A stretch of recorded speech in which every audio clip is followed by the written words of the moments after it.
The Santa Maria High School emergency shelter is set to shut down in a couple of weeks. News Channel reporter Patricia Martellotti spoke with the Good Samaritan to find out what this will mean for the homeless currently staying at the shelter.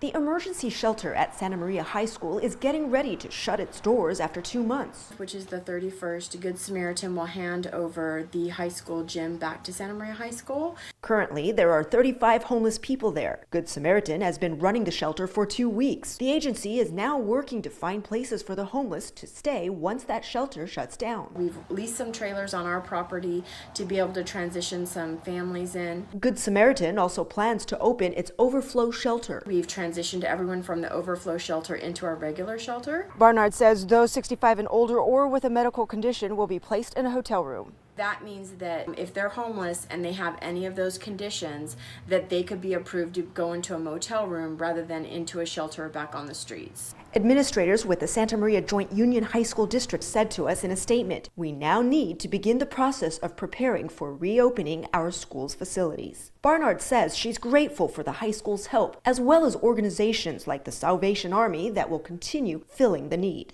We are providing meals for all of the clients at the Good Samaritan and also at the temporary shelter at Santa Maria High School. We will continue to help until all of this is over. Barnard's #1 hope? That we would prevent anyone who's within our shelter system now from going back to the streets. In Santa Maria, I'm News Channel reporter Patricia Martellotti.